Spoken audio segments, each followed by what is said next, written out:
Thanks for checking out Indiana Off-Road Adventures. We're going to be working on the 2020 Jeep Gladiator today. The first thing that we're going to install, this will be done in a few separate videos, but the first thing that we're going to install is aluminum inner fenders from Hooke Road. I just got these in and have no idea what's in the box. It looks like they're foam packed, and this stuff is going to get everywhere as I open the box. So I'll take these out, get them staged, and show you what they look like. They're just in regular cardboard boxes with a like the spray foam packing material and some plastic wrap. So it comes with a little instruction sheet. Everything that I read as far as reviews on Amazon said that the instructions were difficult to follow. We'll see. I really haven't gone over them. Couple stickers. Everybody likes decals. These are not aluminum. I had originally said they're aluminum. They are actually stamped carbon steel that has been powder coated. I'm going to unwrap all of the components and I'll show you those. Just to show you all a couple of the pieces that come with this. They're all laser cut, and this will show through the body color of the Jeep, as well as the Spartan helmet. Whatever, I'm not real big on the Spartan stuff, but these should look pretty cool once installed. Powder coat seems to be nice. The welds not so much. They're kind of spotty welds. I don't really think those are necessarily the most high quality welds. But hey, it's inner fenders. As long as they don't fall apart, that's really all I'm concerned with. I'm not going to go through the process of removing the factory inner fenders or the factory fenders. All of that is coming off today. That's something that there's plenty of videos out there. There are not, however, plenty of videos for installing these. This entire set of front and rear inner fenders is like $250 on Amazon, shipped. The front inner fenders alone are, I think, about 100.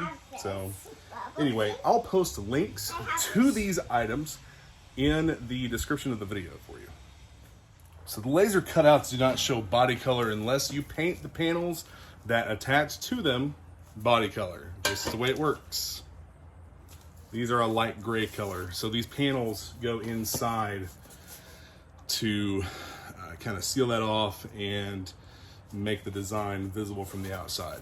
To put the little colored plates on the back sides, I'm using a 2.5 millimeter hex driver. An Allen key would also work, and if you want to use a wrench for the back, I'm just going to use a set of pliers on my multi-tool. But these little tiny nylon insert nuts are 7 millimeter.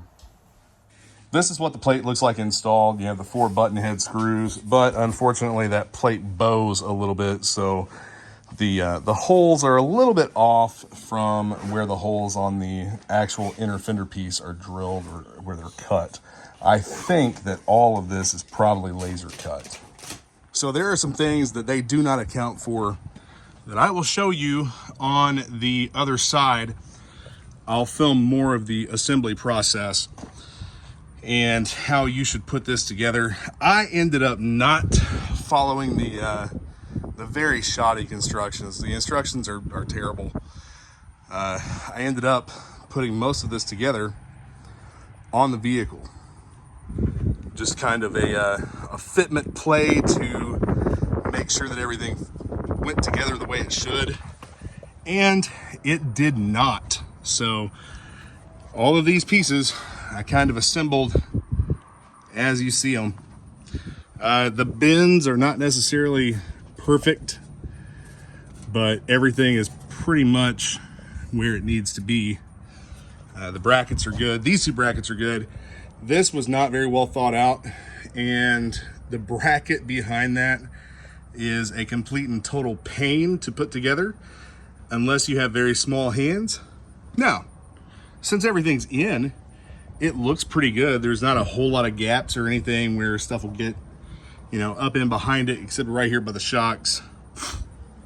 You can see down here, this piece of plastic, this block has to come out of here because this recesses back up under the actual fender. And yes, I did take the fender flares off because I'm putting highline fender flares on. Your turn signal plug actually sets right here, and you can see the little clip right here where that goes on. This does not set low enough, and there's no cutout to retain the position of that plug. So what I've done, I took the plug off and routed it back inside the engine compartment. And what I'll do with my new fender flares is I'll go right in here next to the grill and come back up and around and plug in. Passenger side front is finished. See the inner fender, what a pain to put together. And then the new fender flare from Rough Country. Not real happy with the fit and finish of this fender flare, but it'll work for the time being. There's one issue I want to point out right here. You can see where this this tab, this fastener, seems to be pulled away from the actual fender. It should sit like this, flush. The reason for that is they didn't account for the size of the washer on the fastener, and this needs to be opened up a little bit right here. I'll probably end up taking it off, opening that up so that it'll sit flush, but otherwise it's okay. If you go with these fender flares, make sure you keep everything loose and don't tighten it up until the very end, and it'll come together okay. Another issue that I see is where they cut out for the light. You see there's quite a bit of a gap here, and the fitment around the rest of the light is a little bit rough and a little bit loose. It's not great. It doesn't look that good to me. I think they could have done a lot better job on this, but I'll get into some of those details on the driver's side. I wanted to go ahead and put the passenger side together so I knew what I was doing on the driver's side. Another issue is this bracket that is double-sided taped in down here to kind of hold the shape of the fender. See this? Let's see if I can get down in there for it. Yeah, once I put the fastener in, it pulled away. That's kind of junky. I had to take one of the side panels off the Rugged Ridge Venator bumper to get to these screws down here that hold everything together for the light. And I'm gonna switch this out to the stubby end and go with a stubby bumper.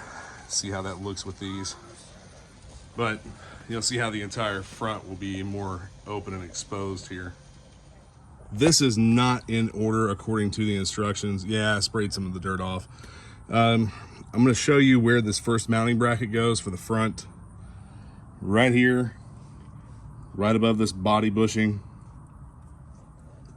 You're going to have to stick a finger in here behind it and hold the nut in place, or I guess you could do it from above. On the passenger side, I didn't seem to have as much room to get in here. Not really sure why. But anyway, I'm going to stick my finger in and hold the nut on and put this bracket on. You don't want to tighten this all the way down according to the instructions, because it's at a weird angle in order to attach to the front piece of the inner fender liner. You will need one of the longer hex head, or not hex head, but one of the longer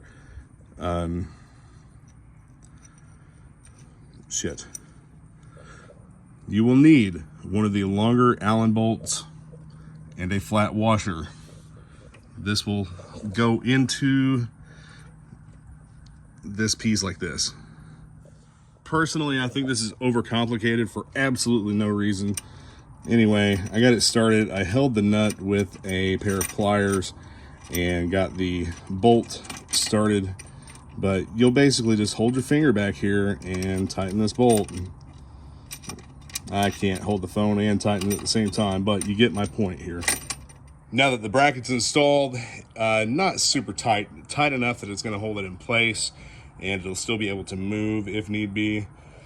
So this bracket does have a threaded insert here, which you'll use to attach the front panel of the inner fender to.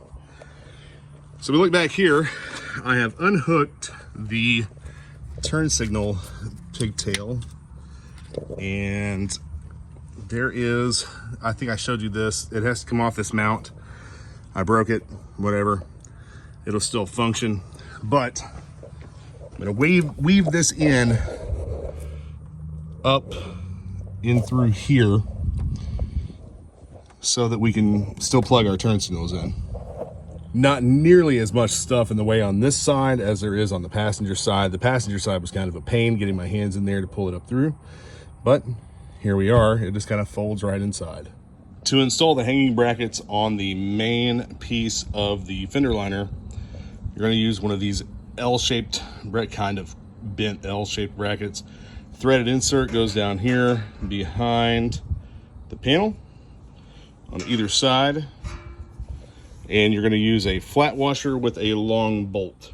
Leave these brackets loose enough that they can kind of move around a little bit. You will need that. This is that spot where it would be great to have a third hand, someone helping you to hold this up. I'm doing it by myself. Of course, I can't do that on camera, but I'll get it finagled in there.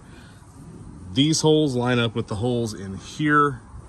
You put a nut on top, bolt through the bottom, nut on top, bolt through the bottom for this bracket. And your panel will set at an angle inside. This hole in the front goes to this bracket. What a terrible, man, this is just in my opinion, it could have been designed a whole lot better. The entire mounting system could have. Now that I've got the panel hanging by those two brackets, kind of MacGyvered my way through that a little bit. But anyway, flat washer, long bolt through here. You're gonna have to stick your hand back up in behind it and maneuver this bracket around to match up and get it started, and then you can spin it in with an Allen key. So you do have just a little bit of room to get back up in here to kind of hold the bracket in place if need be. And I left this a little bit loose. These are all loose pieces, and I'm gonna go ahead and move along to this back panel that goes back here. After you've removed everything with the inner fender and the outer fender, this piece sets kind of like this, and this hole should line up with this tab. Now, there is a specific nut and bolt for this tab, and I'll show you those in a second. It's one of the silver nut bolt washer pieces.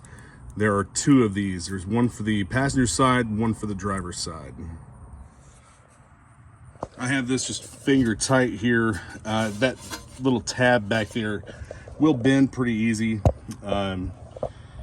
This actually fits a lot better putting it together this way than it did trying to put the entire assembly in on the passenger side. You might ask why I'm assembling all of these pieces on the vehicle instead of putting it all together and then mounting it to the vehicle like the instructions say.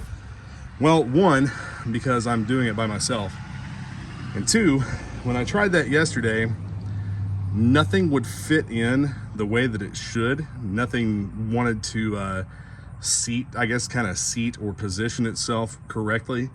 So assembling it on the vehicle was the easier route to go. Now we just have the one panel here to slide in and bolt up. Now, if you leave your nuts and bolts loose, then you can move everything around enough to get to where you're trying to put your nuts and bolts. Now, when you go to position this third panel in, here is the third panel. and it's going to mount somewhat like this. When you go to position this, you want this lip to be over this panel, and you want that lip to be over the back of the center panel. And I'll show you how that's going to look here in a second. Now, remember what I said about keeping everything loose so that you could move it around? This is why. Nothing lines up. The top lines up. The bottom, no, it doesn't. I'm gonna have to loosen this a little bit so that the back panel will pull out some and kind of meet in the middle to get that bottom to join up all together. Same thing with the top. It's gonna be kind of a game to play with it and get it all lined up.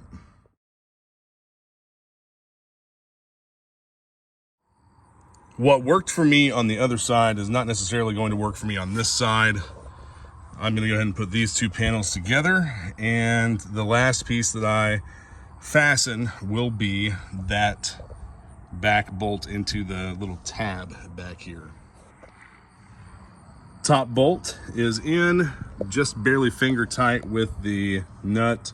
I'm going to go down the line and get all of these done, and this entire assembly should swing up and set right inside the fender and be able to be tightened up, and then I can get that last bolt in from underneath. I'll have to lay down on the ground and reach up to get that last bolt in, and if it's like the other side, it's going to be a tight fit to get my hand into. I have assembled it and maneuvered the back piece up into the fender. There's a space, I guess that's it. This would be the actual fender, and then there's like a body piece inside here. I don't know if that's considered to be part of the fender or not, or if it's part of the tub. But anyway, this sets back in here to keep debris out, which, seeing as how there's some gaps, I don't think it's going to do that great a job of keeping debris out, but we will see. Also, from the factory fenders, with stuff just getting into the little crevices here, you can see where it has chipped the paint, like little pieces of rock, debris, just rubbing. That happens on every single one of these, and there's really no way to prevent it, apparently. I didn't know that until I started looking into it today. Now that I'm laying down on the ground, I'll show you why you don't tighten everything up before you get it all fastened on the ends. See that gap between the back piece and the tab? If I get my hand in there, I'll show you. Oh, come on. There we go. So yeah, a little blurry, but you see that gap? That's why you need to have movement. You need to have flexibility to move that around, or it's going to pull that tab out, and you don't want that tab bent out necessarily. At least I don't. Some people may not give a shit, may not care, but I don't want to bend pieces on my vehicle.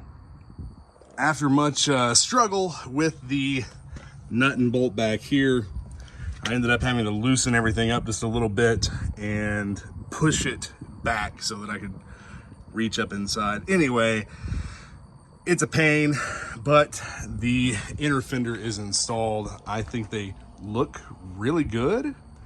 Everything seems to be pretty solid.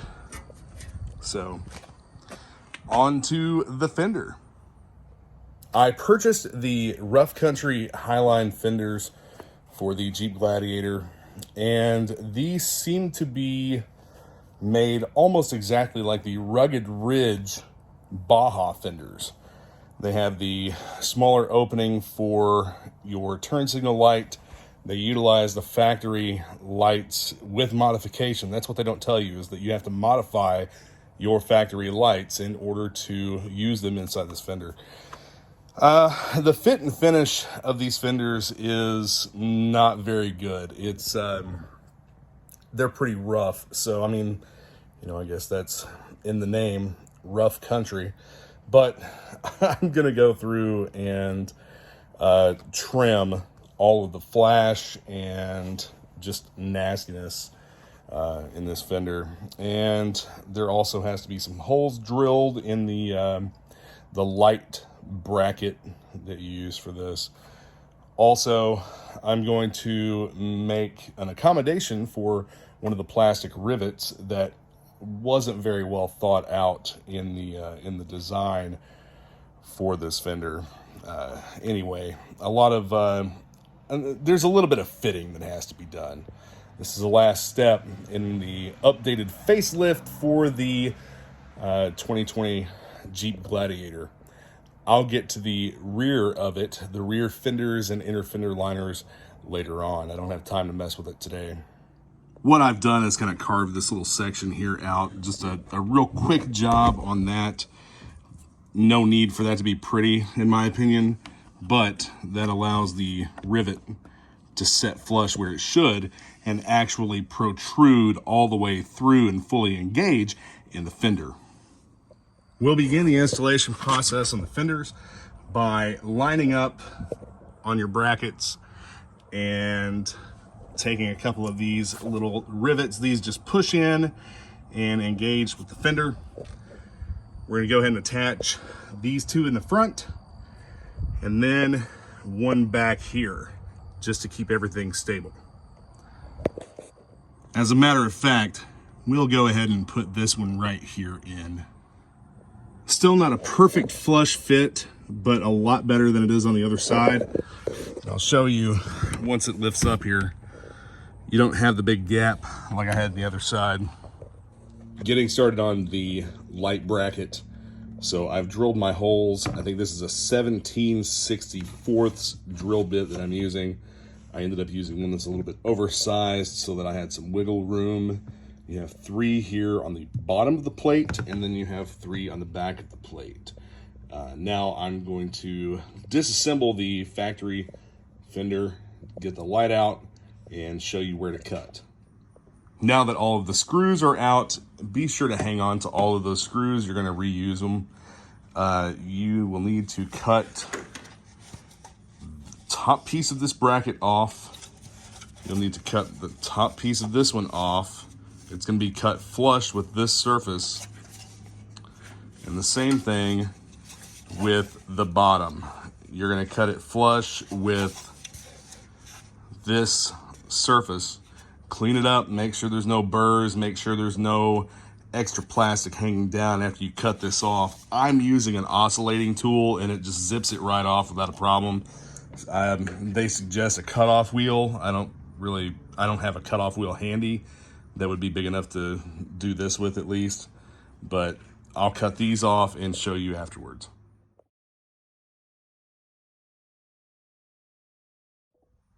And here the top tabs are cut off. Doesn't have to be perfect. Just clean up any flash. You'll want to clean off any dirt and debris that's on here as well when you're done, just so you're putting together a clean unit. Rough Country supplies these clips, which you will place on the bottom of your factory headlight assembly here, and you will also place them here and here. You're going to use all of the original screws that you took. You'll use all of the original screws that you took out, except this one here is included with the clips. Rough Country includes this screw. Leave all of these loose or just barely hand tight. And you can also see how I've routed my wiring through here. You want to be over to this point. It's actually going to come out down here. You're not going to utilize this channel. I got just a little bit ahead of myself and I said to put these clips on here. That's not where they go. These clips, like this, actually go right here. There are recessed areas inside with holes already drilled that these clips go onto so that you can put your screws in here. I hope that you can see where I have my wiring ran. It goes right in through here, up inside the engine compartment. And these two brackets, there and there, not there, there and there, are going to hold this piece up. And you're going to use the factory bolts that came out of those brackets. This side actually went together tremendously easier than the other side did.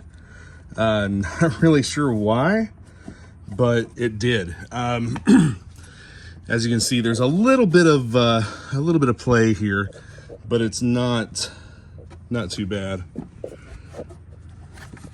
Everything lined up pretty decent. Now we'll go ahead and tighten this bolt and this bolt down. Then finally, we will tighten down the bolts that hold the light assembly in place. Now it's rivet time. I've already plugged in my turn signal light plug up here. And again, I'll show you from the top how that's routed through. We're gonna go ahead and put all of the plastic rivets in place and get this thing buttoned up and be done. So these holes do line up with the holes in the fenders, and you'll just push that in and it'll snap and it will hold secure. Just to show you real quick how I ran that turn signal wire straight back here, plugged in.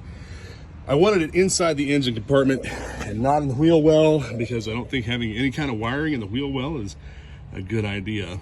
But anyway, we are done, and here's what she looks like. Nice highline fender, all secure, light in place, facelift from the front. I dig it. Now that I've finished with the front end, the rear inner fenders and rear rough country highline fenders will be next. I need to clean her up, and after everything's installed, honestly, I really like it. I like it because the fenders are not too different from factory, yet they offer a little bit more coverage than what the factory fenders did. And obviously you have that extra clearance under there if you want to go with, if I want to go with larger tires. Whenever it's time to buy new tires, I may end up putting 37s on it. Probably stick with 35s though. So this actually changes my plans. I was thinking about putting a 3.5-inch lift on this Jeep, but now seeing the stance and how it sets and how much clearance it has, I'm probably just going to upgrade the suspension to a 2.5-inch spring and shock with either control arm brackets or metal cloak control arms. I'm really happy with it. The driver's side ended up going together a lot easier and faster than the passenger side. That's probably due to the fact that after doing this on this side, after installing everything on this side, I was a little bit more prepared and knew what I was getting into on that side. The lights seem to go together a lot easier. I am going to pop this rivet out. They did include extra rivets, but I'm going to pop this rivet here out and cut away some of that material. You can see the rib.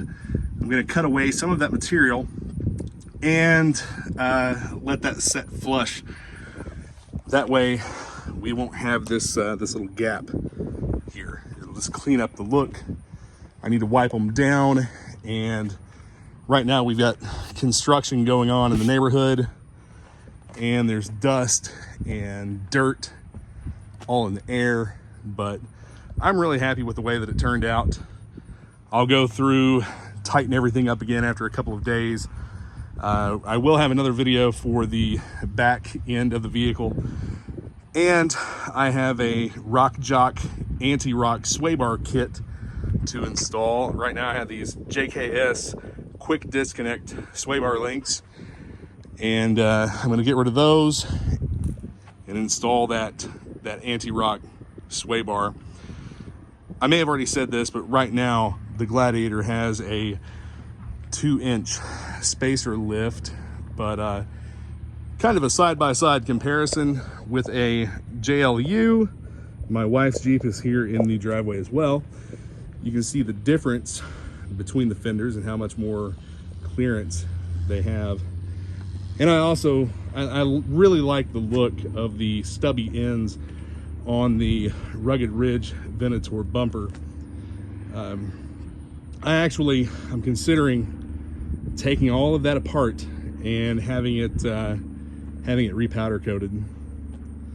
But there she is.